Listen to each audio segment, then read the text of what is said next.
Look at what the boy. Hold on. Yeah, there you go. Oh, make sure I'm empty-handed. Oh, we have to make sure you did. Yeah. Y'all see it. Yeah, what's good? Yeah, what's good? There you go. There you go. Walking up. I was just thinking about this joke. It's enough to knock, knock. Ring the bell. Like the month before, so it was like Rooster Teacher Santa, and then when homie celebrated, like with the fucking briefcase. Nice. That's fire. Oh, you know what? I did see that. Yeah. I did see that. Yo. Oh shit. Ladies and gentlemen, yo, we live. I like that because it's natural. Yeah. Natural. Ladies and gentlemen, this is season 2, Yes, episode 1 of the Bell to Bell podcast. This is DJ Nation, the voice of the voiceless, patent pending, and alongside, go ahead and introduce yourself, brother. Jack of all trades, Blackout the Rebel here, author, producer, rapper, podcast. Yeah. All that good stuff. All of the above. And ladies and gentlemen, before we begin, I wanted to say really quickly to everybody who is watching, this is especially because of our brilliant man behind the camera, Swiss Visual, Swiss TV. We want to give all peace and love to those in Jamaica who have been affected. Yes, definitely. I wanted to say, if y'all are watching this on YouTube, we love you. We will support. We'll put a link in the bio as well with the church I went to today. Please, if you are in Jamaica right now, we send up the peace and love to you. Yes, throw some prayers. Starting episode 1 here of season 2. Wait, what happened to the intro? Huh? What happened to the intro? What intro? The intro music. No, that's gonna be after when we already. That's pre-cut, brother. That's not an intro then. Yeah, it is. That's an interlude, nigga. I'm here with you, bro. I'm so done with you. What are we doing? But alright, fuck it. So we started with the other spare batteries over there. So we said we're gonna start with. It did charge though. So we're gonna start with the best way I can introduce somebody who I consider family. Ladies and gentlemen, when I wanted to do this podcast, I wanted to make sure I took advantage of every bit of knowledge I knew of people who are involved in the wrestling industry, because I actually love this shit. Like, we just said this on the podcast not too long ago. We legit are living in what it is to being a part of the wrestling community. And of course, what you always do, you take care of family first. So, ladies and gentlemen, current Battle Club Pro Tag Team Champion, my boy, Rembrandt is here. Ladies and gentlemen, welcome. Type shit. So, and as always, we also do the first bell as we watch something in the meantime while we're sitting here chopping it up. Rembrandt, you want to tell us what the match we're about to click here? Alright, so we're gonna do some shameless promotion. This is from my YouTube channel, The Rembrandt. We're gonna watch. Follow that. Yes, sir. My debut versus Samuel Thompson. Hey. Because in 2 weeks, we running it back. Nice. Oh man, I don't want to be this guy, but after the match, he pissed me off. I can't spoil why. Okay. Off camera. Well, as we get the match gets started and we get to the point of watching a Rembrandt match together here and critique, because he actually said, "Yeah, let's put a match on. Let's go from there." Yeah, I can be honest. Okay, that's what we're here for. This is what we like. When it comes to professional wrestling, like getting into it, we can hear the stories of, get inspired by something, because we just talked about off camera being inspired by Edge. Mm-hmm. What keeps you, because I've seen people like I call Blackout that fall out of love with it. What keeps you going to stay in love with it? I like that. Wow, that's a beautiful question. As Blackout says, I does this. I just don't want to start it off on a sad note. Nah, I feel you. There's these 2 kids.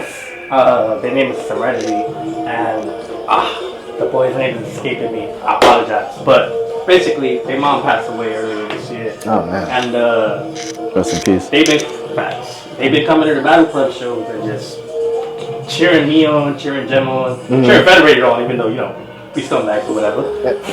Federated.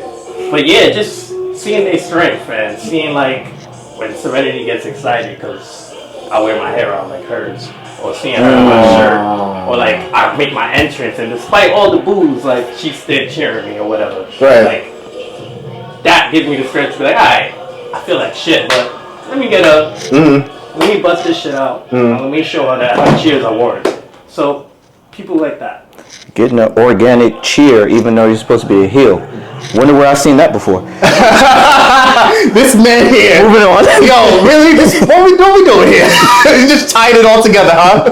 That's what I do.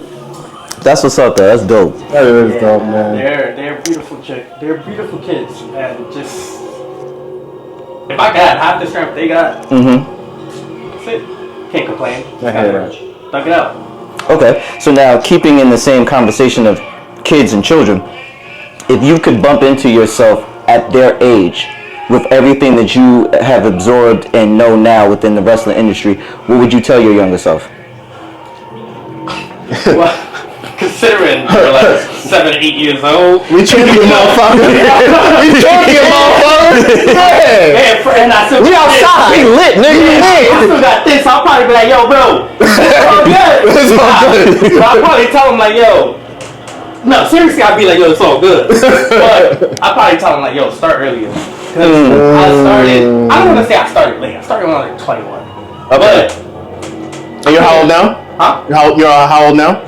Damn, you gonna blow me up? I mean, I have to. 32. Okay. Hey, Okay. that's But all right. still, Yeah. I get what you mean. I'm still young. But Hey, 90s baby. That's all right. There you go. But nah, I would tell them like, yo, you can start earlier because this is your passion, and you don't gotta be scared of following your passions. I think that's what held me back for that time between high school when I got started. It was just not believing people like me could follow their passions.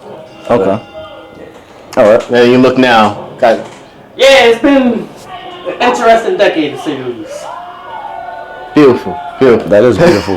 And, Keeping in the spirit of talking about inspirations and stuff like that, you mentioned Edge, but is there anybody that you can actually like relatability wise, like somebody that you see that looks like you that has been doing it on a certain level, like maybe a Javon Evans or something like that, where you say, I see myself in that person. This inspires me to keep going and doing this more because I share that same story or they look like me, which is very rare, unfortunately. I mean, yeah, yes and no. I'll say that. I think it's different for me now because I've been doing this for so long that I'm getting to that point where I'm like, yo, you're actually doing it. Like, you're living what you want to be doing. Right. Obviously, the Javon Evans of the world, the Tricks of the world, yeah, that's inspirational because they're where I want to be. But what I'm doing here, what I'm doing with Battle Club, what I'm doing with PPW and New Era, like, that stuff matters to me too. So in that Absolutely. sense, it's kind of like, yeah, like, I'm where I want to be, and I hopefully am showing people that, you know, it may not be this way or that way, but you can make your own way and stand just as tall as those people. Oh, absolutely. I like that.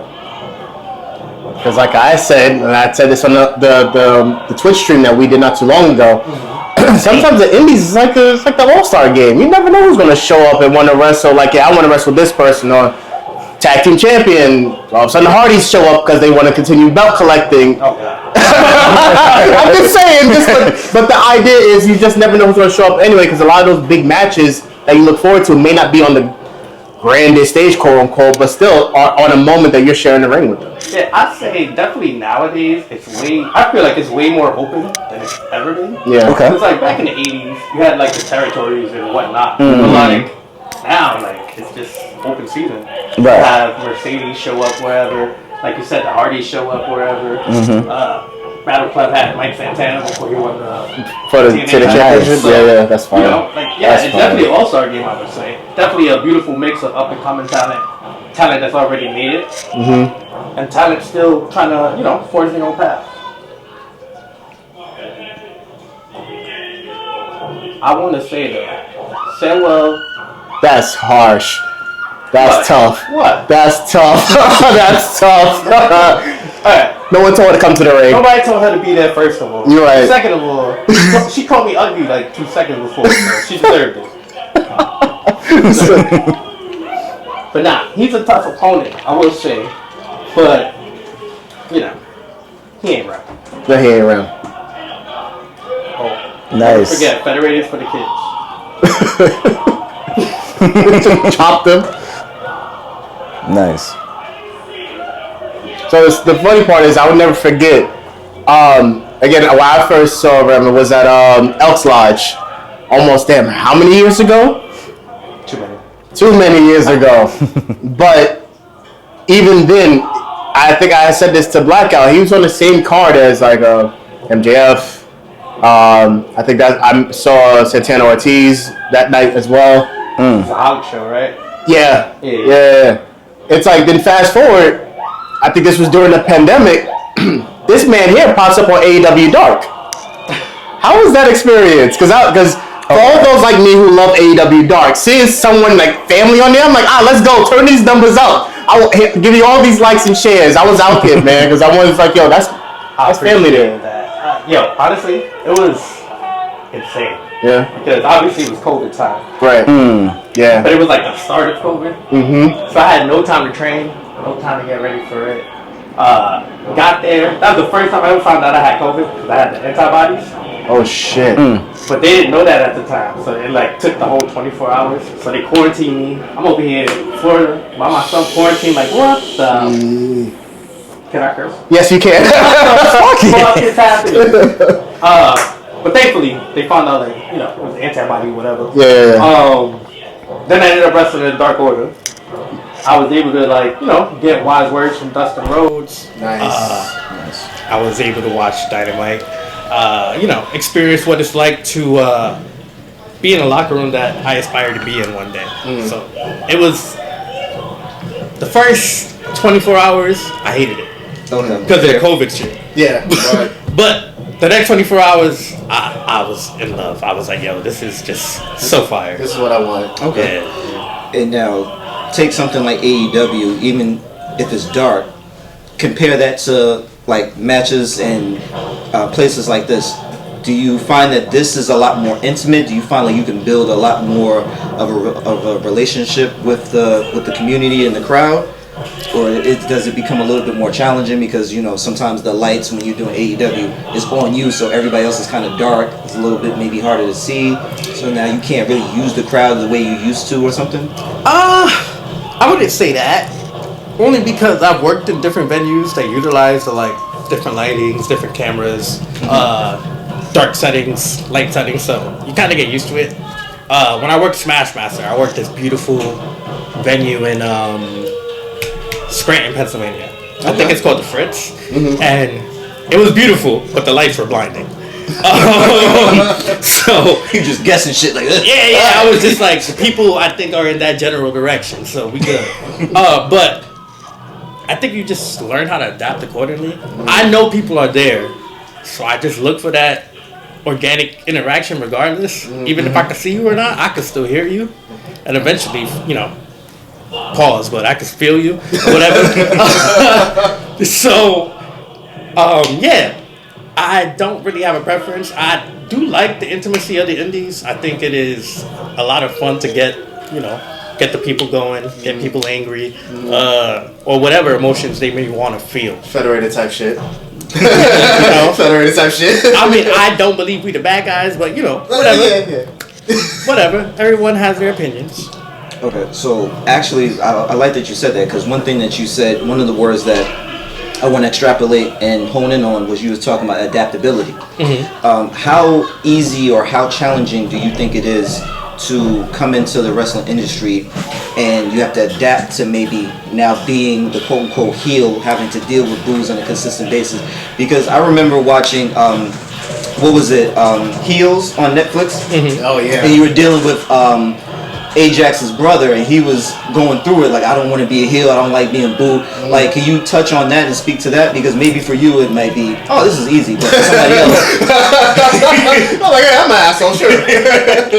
no, just knowing how to adapt, like you were saying. I will say, when I first started, I was, happy to be here, good guy, and it was just not connected. I think I did it for like 2-3 years, maybe 4, and it just wasn't working. But once I turned into a bad guy, I got reactions, and then That's what it is. there are people that's like, oh my god, I don't want to get booed and shit like that, but I feel like the fans will see right through it. Yeah. And that's why they end up getting booed anyway. Yeah. I just look at it this way.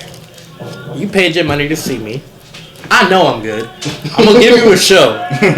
Now, whether you choose to cheer me, whether you choose to boo me, that's your business because you already paid. So I'm getting paid. Regardless. You here to see me. Yeah. You boo me, you still paying attention. You cheer me, well, you know, you got good taste. So, I can't manage. So it's kind of like, I just look at it like that. Okay. I don't really trip on like getting booed, getting cheered, none of that. As long as you making a reaction, that's really what I want. Okay. Because, like I said, you have moments like Serenity and her brother, where it's like, how do you still be a scumbag to that? Yeah. But then, you know, you got people in the crowd that just piss you off, and you know, they fuck around and they gotta find out. Okay. I would say one thing out of so far I've seen, this man know how to sell. This man know how to sell, boy. I'll say that, yeah. I be getting my ass beat. Know how to sell, boy. So, so those who don't know, who trained you? The Amazing Red. Amazing Red. Oh, that's dope. Yeah. I just had the pleasure of watching him at House of Glory. Yes. The Amazing Red. Obviously, you know, there's other people along the way. Shout out to Chris Devine, Mark Quinn, Smiley. People who helped me along the way. Shout out to Smiley. Yeah. But, damn. Yeah, Amazing Red. Yeah, shout out to Amazing Red, man. That last House of Glory show, the moment that they start that chant, "Thank you, Red," I'm like, yeah, turn this up. Turn this up. It's the reason why, Hey, man. like, even the surge of independent wrestling throughout this section of New York and Queens, I feel like has a lot to do with what Amazing Red work put in. Yeah. So His fingerprints are all over it. I hope he can see that. I hope so too, because honestly, he deserves the recognition that honestly he doesn't get enough of. But that's neither here nor there, because he's still wrestling to this day. Yeah, he's still killing it. And honestly, I hope he doesn't stop anytime soon. Nah, not at all. Nah, anytime soon. Yeah, go ahead, brother. I was just gonna say, piggybacking off of that, trying to keep the continuity flowing. Shout outs to Amazing Red. If you were at another venue or something like that, and you see a very new, wet behind the ears wrestler looking up to you now, like, yo, what would be the first thing that you would teach me? What can I learn from you? What's the first thing I need to know? Patience. Okay.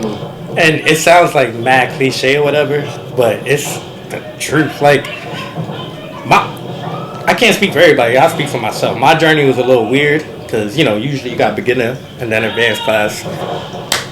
Red was in a good mood, so I just happened to get my first day. I did a crossbody, and I was just in advanced class ever since then.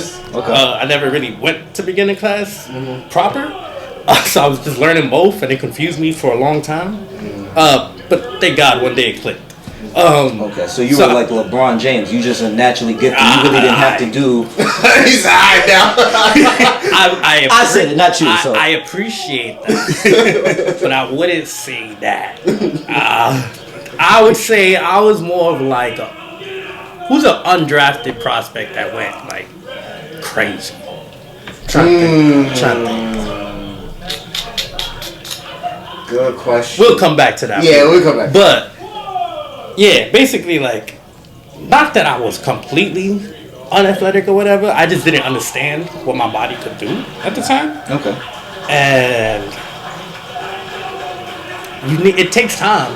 Like, honestly, it takes time. Everybody want to debut like that, or they want to practice stay finish like that, or, you know, whatever so have you. But, like, timing, positioning, bumping, cardio, selling, remembering the crowd, all that shit. It's mad shit that goes through your mind while you're doing this. It's legit like fight or flight, as if you're in a fight or whatever. So I would just tell you, like, patience is a virtue. Okay. Like, I was you before. I'm not that anymore, obviously. Clearly, because that's why I'm coming to you. Yeah, but I had to have patience, even in the moments where, like, I got frustrated. I wanted to quit. I wanted to give up, or whatever, so have you. I was just like, yo, just thug it out for a little bit longer. And thankfully, I don't know, I'm still here. So, yeah. Tag team champion right now. Yes, sir. Shout out Big Cousin. Alright, so when's the so the match we're watching now, you said it's gonna be a part 2 to this. Yes. So when is that? This will be the November. That was good. Ooh. Not November 8th. The week after. Like November 15th. Yeah, around. I think course. November 15th around Fucking there. course. Of course, if this I'm man. going to House of Glory, so I can't pull up. It's in PA anyway. Oh shit. Yeah. But yeah, it'll be Rem Samuel Part 2. For New Era Pro. I got screwed out of my innovative title recently. Yeah. And Samuel's going for the heavyweight title, but the homie who screwed me out of my title, he got the heavyweight title. So I'm pretty sure whoever wins between me and Samuel will be number one contenders. Yeah. Okay. Gotcha. So unfortunately, I'm gonna have to beat his ass again. Okay, now I noticed the difference between this match here and what you're talking about for the rematch. There's no gym here. There will be a gym this time. And I see her, and I see. Okay, all right, well, possibly. Wait, hold on. Give away all my secrets. Okay, all right. Maybe. Because I'm looking at, I'm reading the tea leaves. I'm like, this could be interesting. The reason I say maybe is because that night she'll be in a ladder match to crown the first ever women's champion there. Wow. Val will also be in that match. Also, shout out to me. Okay. Getting the job done. Yeah. That's gonna be the result. Okay. Next week too. Yeah. But anyway, This match you're watching, he obviously won. As he should. I mean, I don't lose off. Oh yeah, now you gonna say my name wrong. Like, come on, bro. You gotta be professional. That's crazy. You gotta be professional. You lose, and now you gotta go cry in the car with your girl. Yeah, but they still together, so apparently he's a good crier.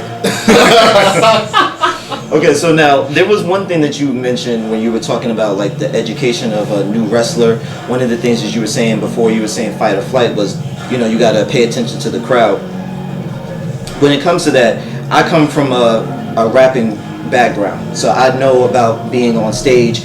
I know maybe this particular crowd on this side or this particular person I keep seeing out of the corner of my eye, they're not that engaged to me. So now I'm going to do something a little bit more interactive with that person. I may rap in front of them, I might point to them or something like that nature. When you're wrestling and you're trying to pay attention to the wrestler that you're going against, is that a little bit the same? Is that challenging as well, where you kind of see out of the corner of your eye like a person who's not too engaged to you particularly? Like, do you do something to kind of infuriate them, get them excited or anything? I wouldn't say it's distracted to me. I'm that good where I could multitask. Because I'm that good. But then when I get modest and I call him LeBron, all right. Yeah. I mean, I got there in time though. I would say riling up the crowd like gets me. Oh, speaking of Gem, fine ass. Riling up a crowd that gets me going too. Like it boosts my adrenaline. The same thing as an NBA game. You might be antagonizing the crowd, right? Well, you go to Boston, they talking shit. Yep. You gotta tell them, yo, whatever, y'all suck. But anywho, like all of it is method to the madness, so that way I could be flowing on the right way. Whether that's adrenaline, whether that's just boosting my own confidence, whatever it is I need in the moment. And sometimes I just need to take it from the crowd. Okay. But it's not hard. I like to consider myself, as unpopular as this may be, a sports entertainer. Ooh, I'm a pro wrestler first, but I am also a showman and a sports entertainer too. Now, I'm glad you know it's going to be controversial because you weren't around during the time that this became a back and forth Blackout. So let me just put you on really quickly. It got to the point where even Chris Jericho himself used it as a joke in AEW, where there was a big discourse when WWE, I don't know if it was Michael Cole or one of them came out and straight up said, like, we are a sports entertainment company. And it became a big uproar. It's like, but y'all do pro wrestling. Like, no, this is sports-based entertainment. I think I was around for that because probably that was part of Rock's promo. I'm, the greatest thing in sports entertainment. Yeah. Whatever he was saying, yeah. So, in that realm, there's still a lot of people that, now AEW is around, their primary focus is on the professional wrestling part of it, and it kind of comes with the character a second. So now, this going back to you now, do you now gear yourself more towards big show, going towards more WWE, or would you like another chance in AEW? Well, the good thing about being adaptable is I can do both. I don't think my style needs to be catered to one place or another. That's the thing about me. Like, I can wrestle with anybody. I could wrestle in AEW. I can wrestle with WWE. I can go to New Japan. I can go to Mexico. It don't matter. I pride myself on being adaptable. Sounds like you need AEW because you know WWE. You wrestle here, nigga. these 4 turnbuckles here. Nowhere else, nigga. Wait, no. Because you know they opening up their doors now, so it's different. Yeah, to AAA, to NXT, Oh, to man. Evolve. NXT's a part of the brand, bro. That's what I'm saying. They're opening their doors to the same house. Oh shit. The That's fuck? fair. That's fair. Like, You got it. Be on my pay grade. don't round me up, my nigga. Like, we doing so well. The funny part is it makes an interesting point because we always have this back and forth conversation about that on how a lot of times professional wrestling, perfect example, Jey Uso, CM Punk, Raw Heavyweight Championship match last night, Saturday's main event, where Jey Uso even being in the match because he's such a financially driven professional wrestler versus a CM Punk who is, of course, financially driven, but there's a more of an undertone of wrestling first. There's been this constant conversation that, Jay shouldn't be in that position, whatnot. My man here has always argued the reason why he's in that position because of not the other way around, but that he's in that position because he's financially doing something, but he's regressing. Do you feel like there's... I love how you did the whole head nod. I'm just listening. So my only question, because I always... there's something that you can actually ask a professional wrestler. What do you think the business is going towards now? Being more driven to people who are professional wrestling fans who wants the sports entertainment, or sports entertainment fans who doesn't mind the professional wrestling? I think neither. I think each company is doing what is best for them, and at the end of the day, everybody's trying to make money. Honestly speaking, everybody's trying to make money. Tell him. Whether or not somebody belongs somewhere or not, that's subjective. Whether or not you feel like somebody can wrestle a certain way, or they're regressing or progressing or whatever so have you, is all subjective. We're the hero one day and the villain tomorrow. But realistically, I guess corporate realm would say it's about the bottom dollar at the end of the day, right? Is it? Yeah. I'm gonna let you keep cooking, but I'm just... Because clearly, if no one was enjoying it, you wouldn't be making money. So clearly, there are enough people that are enjoying it, so you can't take that away from them and say, "Hey, you're just whatever because you enjoy this." Nah, they just genuinely enjoy it. Yeah. It's kind of like back in the day, right? When we was all growing up, anime wasn't cool. They be like, "Yo, you like Naruto? Yo, you do the run? Yo, you da da da," right? And then what happened? Now everybody like anime. Yeah. Now animes, we got giant ass Comic Cons and whatever so have you, cosplays, right? All that shit. Yeah.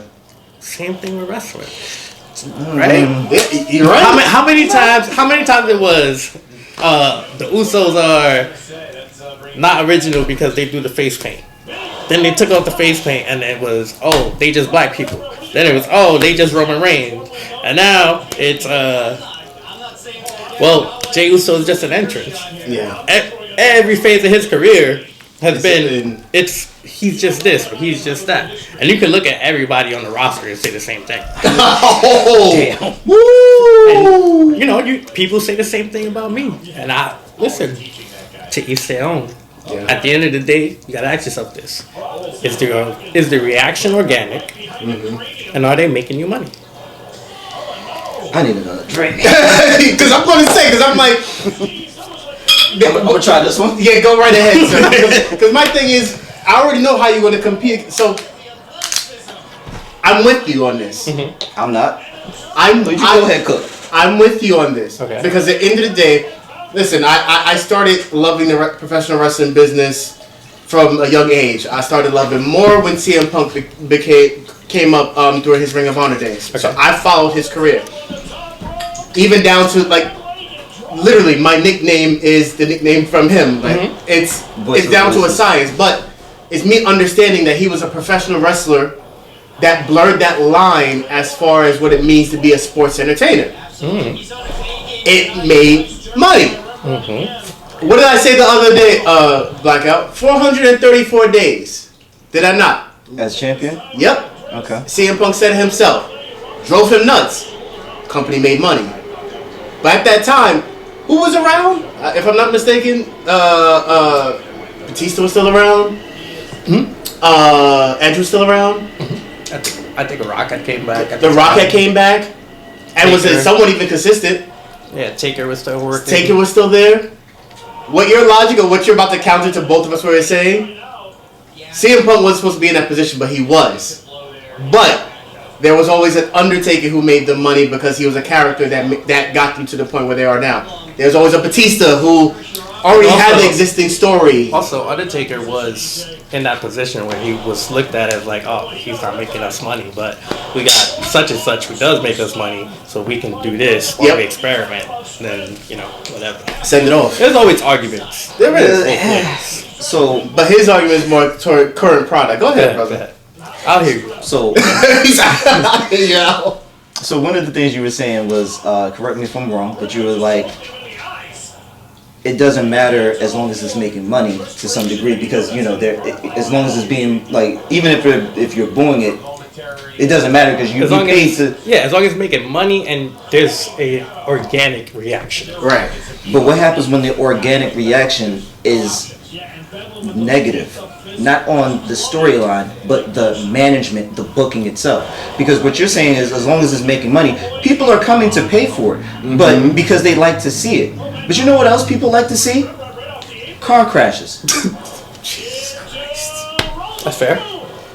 Maybe people don't want to pay to see I'm it. about to say I ain't paying for one. Yeah, I can but see it for when free. there is one, people will stop and look. True. So it doesn't always speak to the quality of what we're seeing just because I'm paying to see it. Sometimes I'm paying and hoping that I'm wrong. And what happens is consistently I have been right all the fucking time. And it's annoying. I'll ask a question. Do you think because we grew up in the time period we grew up where it's relatively agreed that wrestling was at its peak, right? All-time high. Yeah. Do you think because of the time we grew up and the experiences we had, our expectations are just too fucking high? Yes. That no matter what happens, there's a certain level of Yes. like our excitement for wrestling has peaked because of what we've already experienced. There's some validity there, sure. Yes. I wholeheartedly agree. Because now we're at the point where, and it's not just wrestling, it happens in the NBA too, right? Look at Braun. We don't really appreciate Braun because we always think about, man, but when Mike was playing, when Kobe was playing, blah, blah, blah, blah. Not understanding, like, we was younger, so we look at it with nostalgia, which is not bad, but it is still nostalgia. Everything is better with nostalgia, right? Yep. It's like liquor. Everything's better with liquor.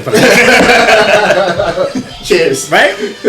But at the same time, we're not appreciating our LeBron James, our Kevin Durant's, our Kyrie Irvings of the world, right?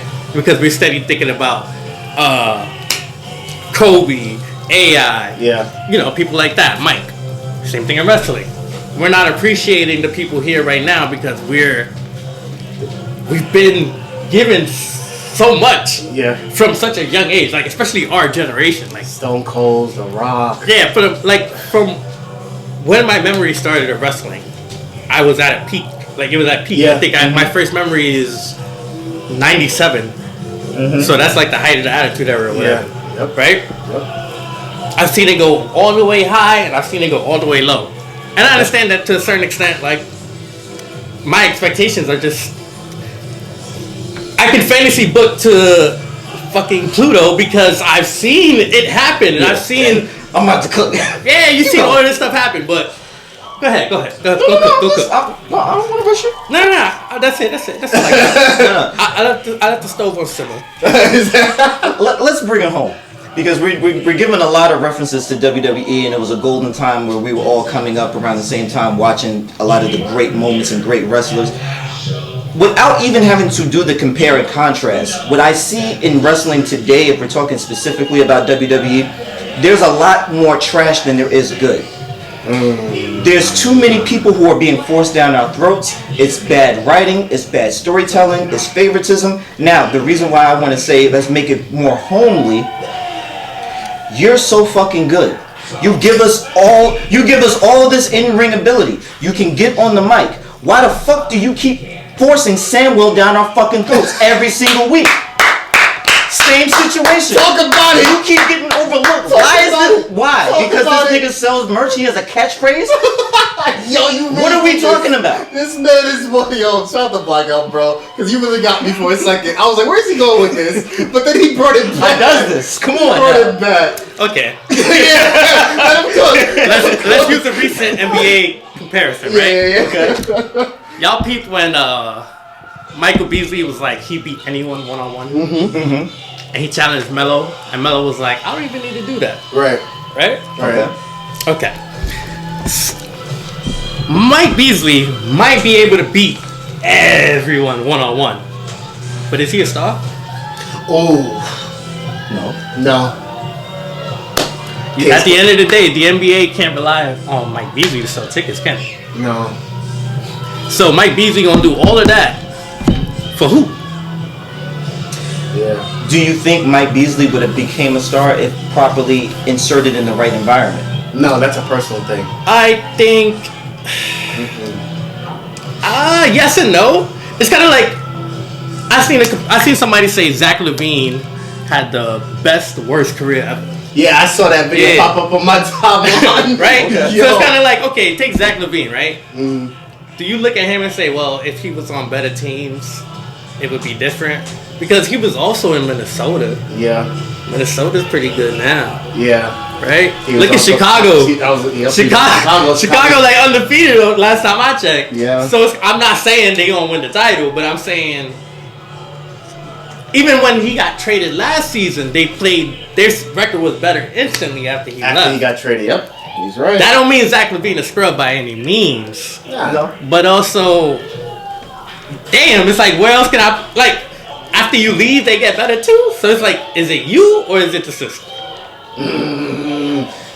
Fair. Yeah, because I was just about to say, because the system part says a lot, brother. He got you there. Not necessarily. Yeah, it's Not on the necessarily. system. Yeah, it's the system. We just talking. It's no. Let's go. proof of right or wrong. Yeah, true. We just You're talk. right. You're right. The reason why this is an unfair comparison is because unfortunately the scapegoat is the variable itself. I'm not a one-man show. I'm like part of a team. If I was maybe with the Cleveland Cavaliers this year, maybe things would have been different. If this person wasn't on this team, the continuity and the unity wouldn't be different. When you're a wrestler, it's all about you. Even if you're in a faction, it's just you in that ring at that moment. So now, why do people why does management keep overlooking you? I don't think we I see it. completely It's agree just with you. Oh, yes. I don't think I completely agree with the it's just you in wrestling part. Yes, to a certain extent, because it's a selfish business or He's whatever. about to bring it back to what I said to you earlier. Go ahead. But Sure, try it. to poke behind the curtain or whatever, I firmly believe you're only as good as the person you're in there with. Thank you. It takes two to tango. Okay. Right? Why does everybody love Dolph Ziggler? I mean, Nick Nemeth, excuse me. Because he made people look good, right? Yeah. Okay. Every time you hear, podcasts and interviews and stuff, it's like, oh yeah, I love working with this guy, right? It takes two, because he made me look great. He made me this. She made me look like $1 million. Most successful people, when they talk about their matches and they talk about them, or like you watch those like where they go and critique their matches and stuff like that. And they always talk about how we did it, because it's not me. You ain't in there wrestling nobody. You could be talented as a motherfucker, but if they don't take this shit good, or they don't make you look good, right? It's gonna show, right? Yeah. Okay. How many bad matches have we seen? Right?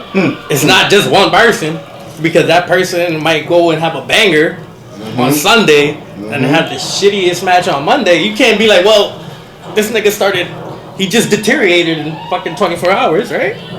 Right. So it takes two to tango, in my opinion. I don't think it's completely just it's on you. Yes, it's on you when the lights are bright. You have to show up. But your dance partner got to show up too, right? You go to the club, right?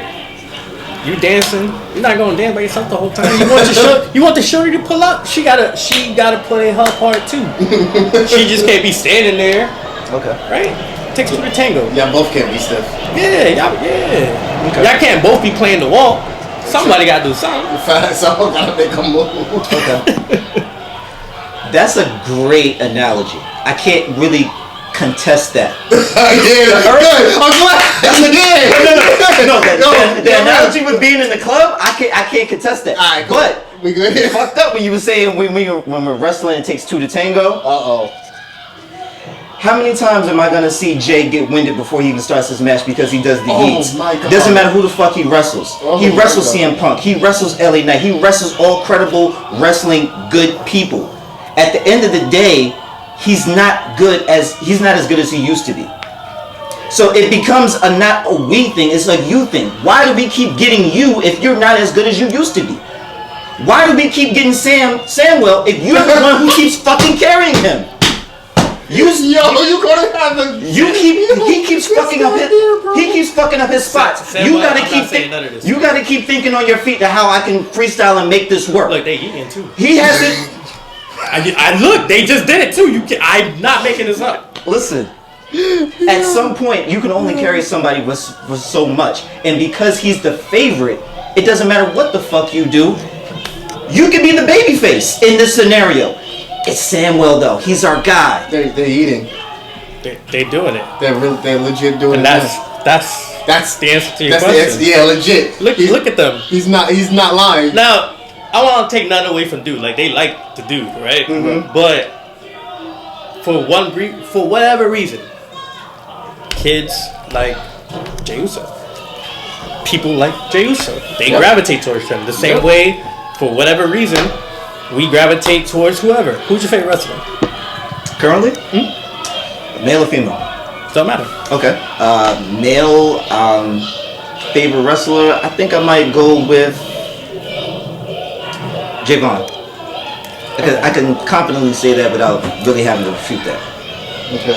And I'm sure you see that people give him tons of praise, but there are also people that'll be like, oh, he's just a Ricochet, or oh, he's too flippy, or oh, he's this, that, and the third, right? Yeah, he's right. Yeah. Does that take away from what you experience? No. Does that take away from what he produces? No. It makes you feel something, right? Sure. It's basically the same thing, but just from a different perspective. To them, that's how they feel about Jey Uso. They hear and see other people saying stuff, but to them, that's their guy. Oh well, I don't so include rock out with him. children in this conversation. I'm not talking. You mentioned kids. No. Fuck the kids. No, when I pointed at them, I mean like the crowd, the fans. Yes. Obviously, you can say fuck the kids, but hey, listen. I don't mean literally. It's just when you're a child, you don't have an understand. Like I think about myself. I don't think that's fair. That's not fair. How is that not fair? I don't think we give children enough credit for how bright they actually are. Thank you. I will go back to the logic that I used literally 2 or 3 episodes ago. Sure, go ahead. I just said this to this man. The reason why of an idea of an AJ Lee coming back became so important to WWE. The length of time that she was not in the business. But there is some woman, millennial at home, who used to skip around their house, who has a daughter now. Oh, mommy, ain't that your favorite wrestler? It sure is. Oh, she's back? She sure is. You want to go to a WWE show? Sure, I want to see who your favorite wrestler is. Yeah, until she. Oh, my friend is going too. Until she checks StubHub and sees that it's 30,000. It don't matter. No. Okay. Yes, it does. It don't matter. Nigga, the government shut down. Yes, the fucking does matter, my At nigga. the time we weren't, but I got you. We can't. Listen, I can't speak to corporations. That's another one that is way above my pay grade. But if we talk about like what we're talking about, then yeah, he's absolutely right. And no knock to her, but like she's not gonna be the same exact wrestler as she was 10 years ago. Nope. You don't expect her to be. Same thing. I don't like, know. She looked pretty damn good in that match. No. But what I mean is like who you were 10 years ago you're not the same person. Yeah. You've been through different shit in life, and that's kind of why we diminish the kids, because they haven't experienced everything yet. But at our core, we're still fundamentally the same people we were as children. We have lifelong fans. We have lifelong stuff lifelong traits. All that good shit. It's just sometimes when we grow up and we experience different things, It stays with you. it changes our perspective and it gives us different perspectives. Okay. Now, the reason why I said fuck them kids is because I think Again, he said it. Sometimes they deserve it. I only say that because I think about myself as a child. When I was a child, I was watching it literally with no type of concept for storytelling, for things building up. Every time I watched, I always wanted to see the babyface win because they're the good guy. I had no concept of storytelling, of letting stuff build up, things of that nature. So with a childlike mind, I didn't understand the full gamut of what the wrestling business is, and I think it's a little. But don't you think what you just said? Don't you think that's kind of, and this might be a little philosophical for no reason, but Nah, let's do it.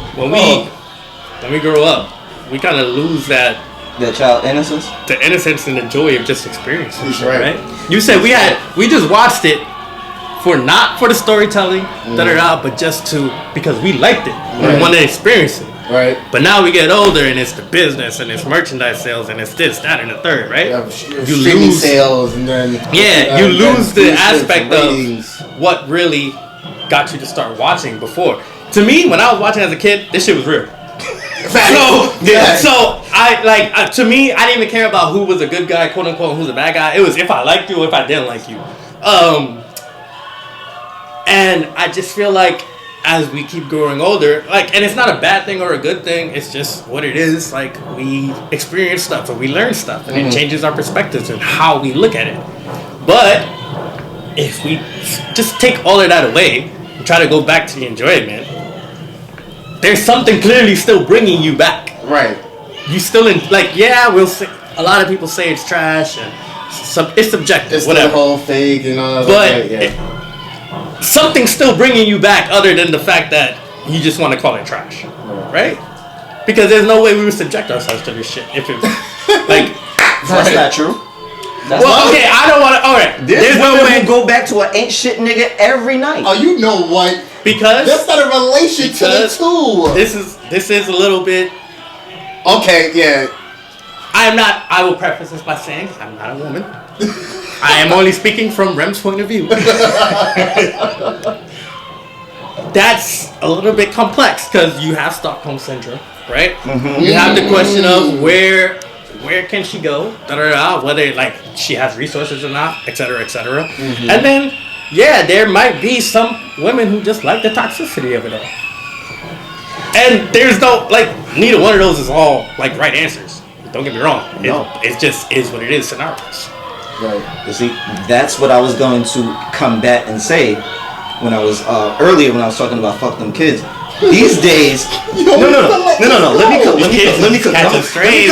I'm gonna bring it around. All right.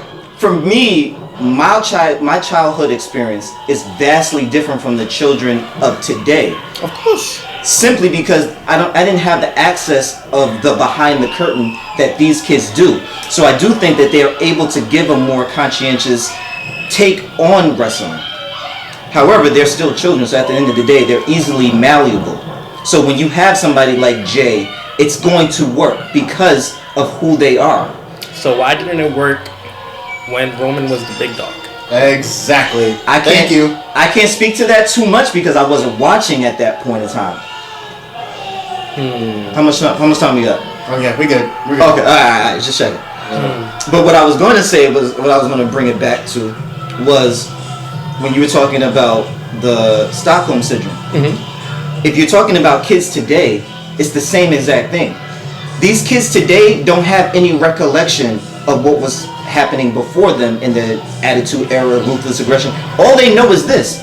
So now when they grow up to be our age, they're now that same person Okay, so who's you're thinking in that about toxic relationship So you're because thinking this is about all they protecting the know. business. Okay, so She's this- trying to protect the business. this- I ain't protecting shit. Fuck that business. This comes and full- that's gonna bring me to another This comes question. full I got circle, you. right? Don't Okay. like that. If you're on Twitter, right? Right? There's always that crowd that's like, there's a period of time that's universally hated, right? Okay. Yeah. And then somebody will just come out of nowhere and be like, but this time period wasn't that bad. And then out of nowhere, these people just come out of nowhere and like, yeah, it wasn't, remember this, remember that. Yeah, right? like MAGA, like make Yeah. America great again. You really took that line, brother. You know, I think we speaking should of bring- which, bring go to that match I told you about. Oh yeah, I was good. Yeah, let's do it. But it's kind of like, fuck, let me get an example, right? Damn, that shit completely threw me. Yo, because you came out of nowhere with that shit. Listen, stay ready, never got get ready. Nah, but I got some haymakers. That shit threw me off completely. You ain't the Yo, 'cause- you ain't the only one who do a reversal. That wasn't even a reversal, bro. that Just went do you want us to introduce this completely out of match? bounds. Do you want to introduce the match? Alright, so this one is me versus Sturdy Sal. Sturdy Sal was trained by the Great Cheeseburger. Yeah. Shout out Cheese. Oh, yeah. So this was in Carbondale, Pennsylvania, which let's just say they didn't take too kindly to my type around there. Got it. Catch what I'm putting down. Yeah, definitely can. Yeah, honestly, you fucked me up with that. I don't remember what I was going bad. with. Okay, so what I was initially going to ask after you were done was, because we're kind of talking about corporations and how to run a business properly and certain etiquette and favoritism, things of that nature. Do you see, have you ever gave thought to the concept of what happens to you after you're physically not able to produce wrestling the way, in the capacity that you're doing now? Would you consider doing your own league? And if so, how would you have it ran? What are some things that you would do differently that maybe people haven't seen before? Some things that you would do that has been proven to work? Things of that nature. Yo, I love how you just came in and did that The shit. reason why I made a face is because, like, obviously I'm there watching promoters while they try to promote their show. Mm-hmm. And obviously it's easy for me to complain about my stuff from a worker's point of view, from a wrestler's point of view, but damn, bruh, I do not like envy promoters. As of right now, would not want to be one. Yeah. It's just a lot of stress that I see. A lot of personalities. Yeah, a lot of egos you gotta deal with and manage, Yeah. and I don't know if I got the patience for all that. I would love to be an agent or in Nice. creative after I'm done being a performer. But actually owning my company, I would have to be in a really good space of mind for that shit. What I would do differently though, I would try to make it a little bit more sports based. Okay. Nice. While, not like the wrestlers themselves can be who they want to be and shit like that. But just from my point of view, like the presentation wise, I like what AEW does with keeping records and shit like that. To me, I feel like titles with championships, less is more. I feel like it's weird.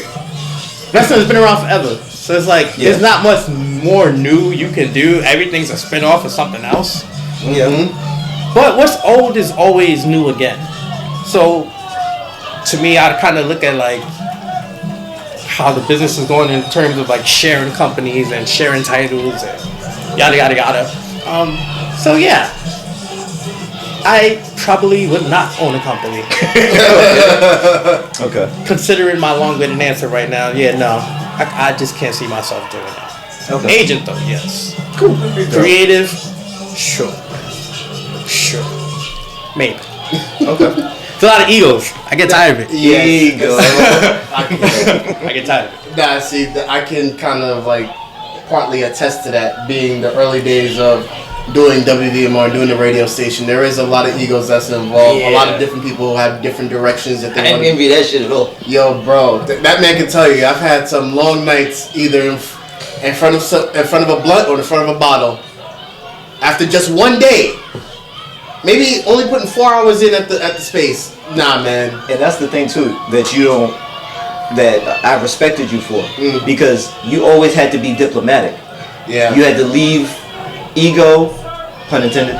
You had to leave emotion at the door. You had to do what was best for the company itself overall. Right, but thankfully you never really listened to me a lot, because we be in private groups. Nah, I'm like, yo, fuck these niggas. Get these niggas the fuck off our goddamn station. There's gotta be balance. it has to be. It has to be because Like, they ain't paying again. Fuck these niggas. Like, alright, nigga. yeah. Take that shit to DTF over there. So, damn, bro, they're not even existing anymore. You still taking shots at them? So let me get you to understand. So you're probably gonna be around us more. I'm Ghost. That's Tommy.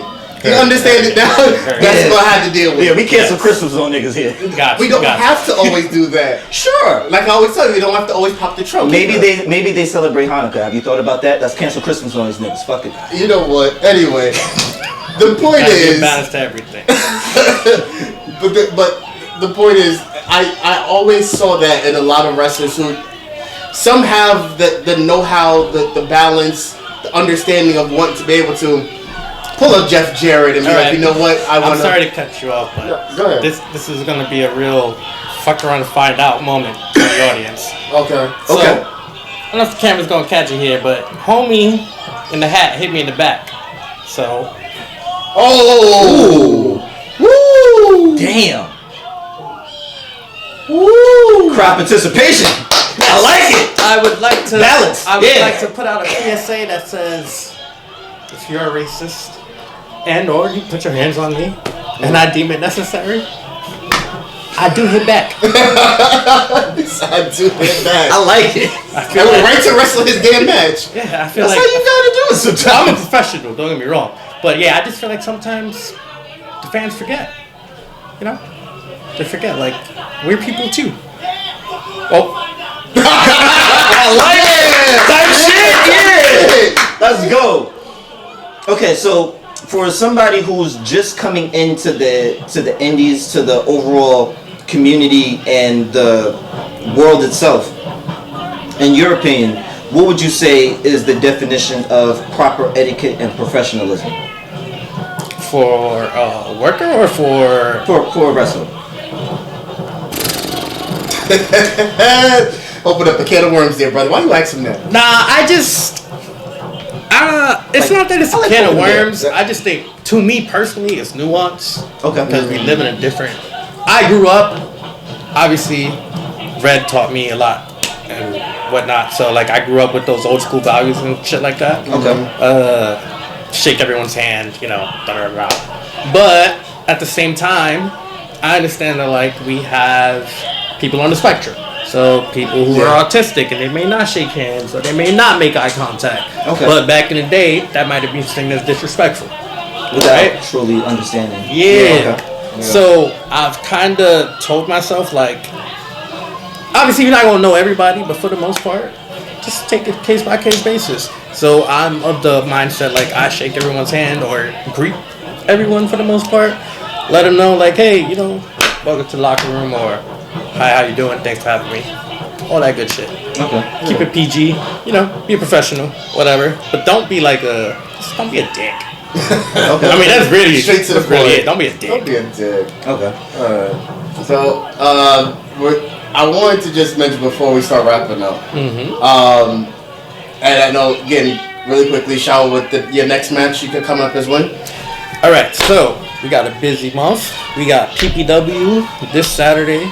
I have no clue I'm wrestling, but I plan on fucking somebody up. Hey, there you go. That's what's up. Next week we got New Era, fucking up Samwell one more again. Yeah, of course. And then November 23rd, I believe it's a Sunday, we have Battle Club Pro in El White Brewery in Long Island City. So me and Cuzzo will more than likely be defending these, and I and he shoot for 1 year straight holding these. Nice.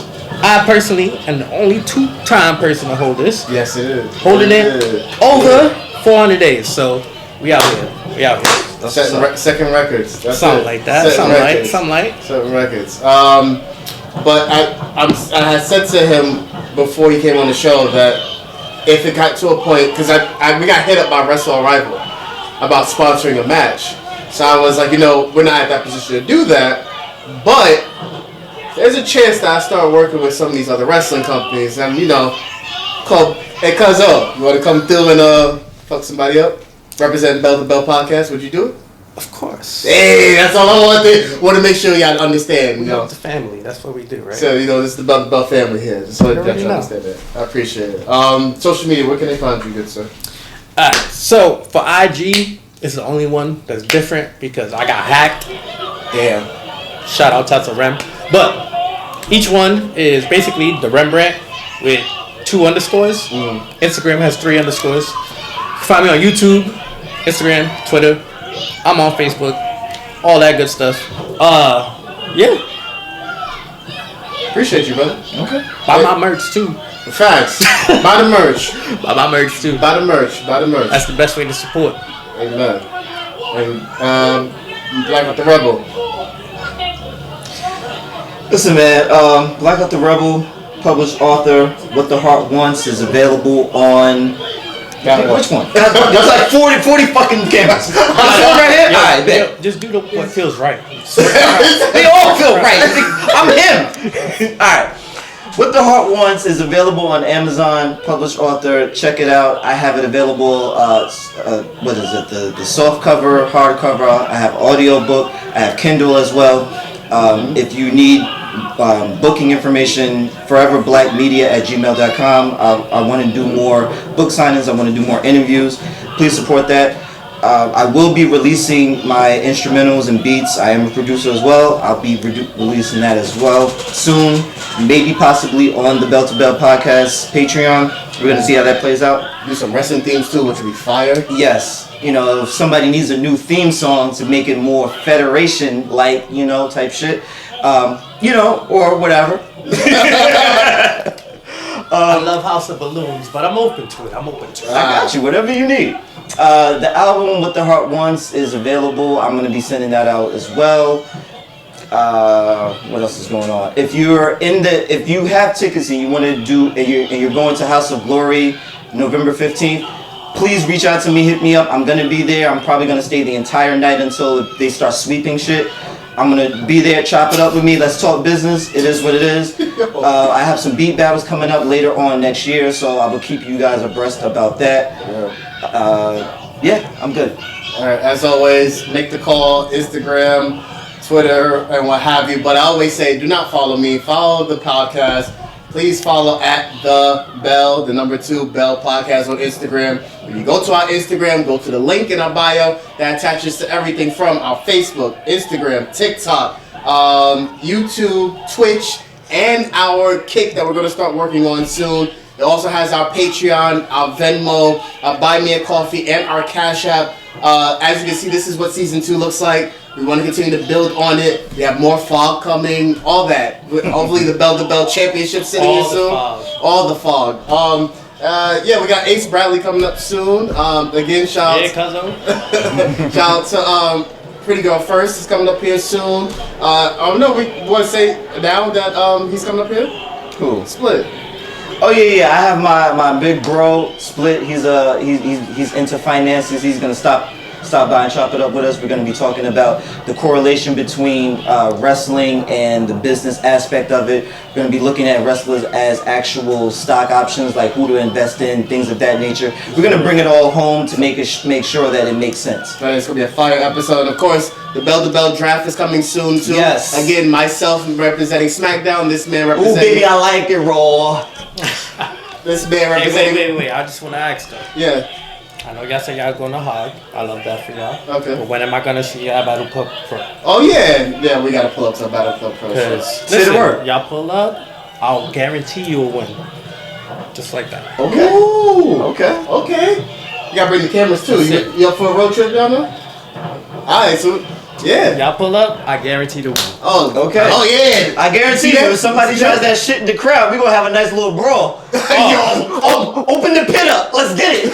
It's good to know. It's good to know. I might just throw a chair. You ain't the only wrestler. Just sit on a chair. Sometimes Oh, you just gotta throw a chair man. for the fuck of it. I can't. So as always, as we do here, please, this is season 2, ladies and gentlemen. We have so much more for y'all. But as we always wrap up, what has this been, Blackout? This has been Bell to Bell. Yeah. Wait. Before y'all leave, hold on. This is our guest. He doesn't know how things go here. Oh my God, we're not doing this. Yeah, we got it now because he wasn't ready. I don't want you to feel left out. So a simpler way we can do this sign off is a lot easier. All it really is 4 letters, 1 word. Bell. I'm so done with him.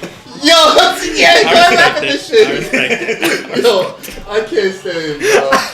Yo, he's like, what else can you give him but props for that shit? Waka waka, nigga. I'm about to just be honorary Samoan at this point.